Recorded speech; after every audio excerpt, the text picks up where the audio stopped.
As many of us know, last Friday, Nintendo had their latest Direct. Although there was a lot of exciting news about upcoming releases, scattered throughout the presentation was info on retro-related titles. I'd like to share those with you, and so here we go.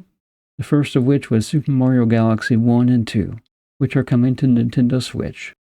Obviously, it is a dual pack containing 2 enhanced versions of the games. They were released originally on the Nintendo Wii in 2007 and 2010. They will be available individually on the Nintendo eShop for $39.99 each, or you can get the dual pack for $69.99 for a digital copy. This is the first time that Super Mario Galaxy 2 has been available on Nintendo Switch, and the game is releasing on October 2nd, 2025. Of course, both games will be playable on the Nintendo Switch too.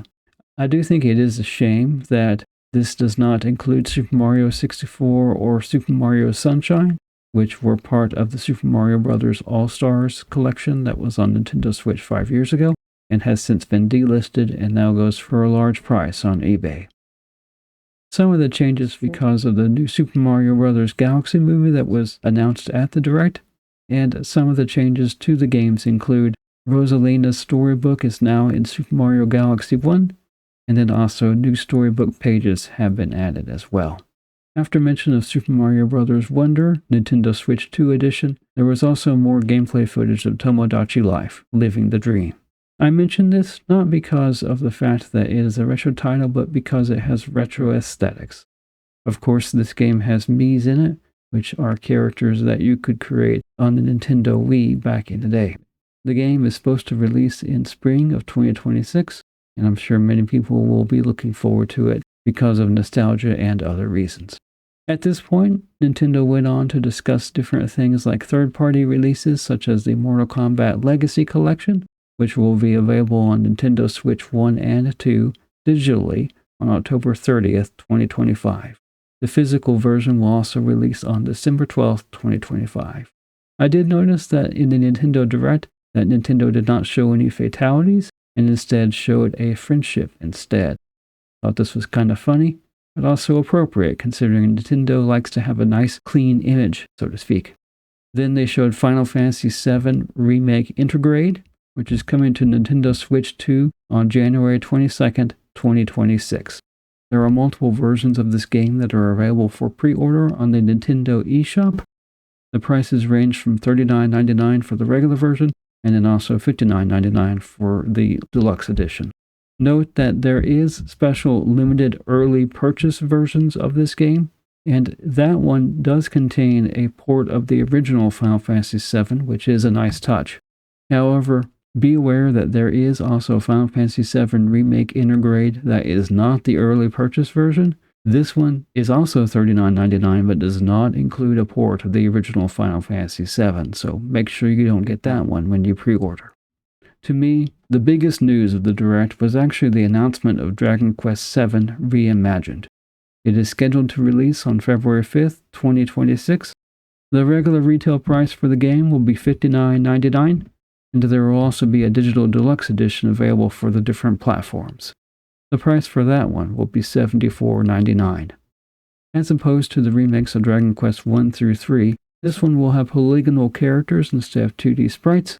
I'm really excited about this release because I've wanted to play it again, but I don't have my original copy anymore. I never did finish the original PlayStation 1 release, and now the original English version for the PlayStation 1 game now goes for $60 to $100 on eBay. As such, I'm glad to see this here. One of the more surprising bits of news is that the Virtual Boy is coming back on the Nintendo Switch Online service exclusively for expansion pack members. However, you can't just play the games. You also have to pay for a required accessory to be able to play the games. One of them is a small cardboard version that costs $24.99, while there's also a larger version of the Virtual Boy, which is basically a replica of the original system, and this one will retail for $99.99. That's so that you can play 14 games that are supposed to come out over time for the Nintendo Switch Online Plus Expansion Pack service. This comes out on February 17th, 2026. On one hand, I am glad about this development, since it does help games to be preserved. Yet it does also remind me of just how bad the Virtual Boy was for people's eyes and backs back in the day. I don't know if Nintendo has done anything to help mitigate those issues with this more modern version of the hardware.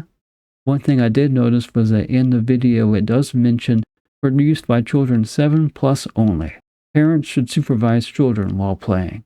This is also said on Nintendo's website. After the announcement of Dragon Quest VII, there's also a remake of Fatal Frame 2 Crimson Butterfly for Nintendo Switch 2. It will be available in early 2026. There's also some more Nintendo Switch 2 upgrades that are free. Some of the notable games that I thought were interesting include Overcooked 2, Stardew Valley, and Human Fall Flat.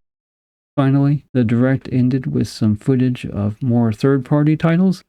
These included Dragon Quest I and 2 HD 2D Remake, Virtual Fighter 5 Revo World Stage, Persona 3 Reload, Resident Evil Requiem, which is Resident Evil 9, Resident Evil 7 Biohazard Gold Edition, and Resident Evil Village Gold Edition. That was a lot of what I thought was interesting about the Direct. Linked in the description below is also a link to the blog post that has a little bit more information of games that I don't mention here.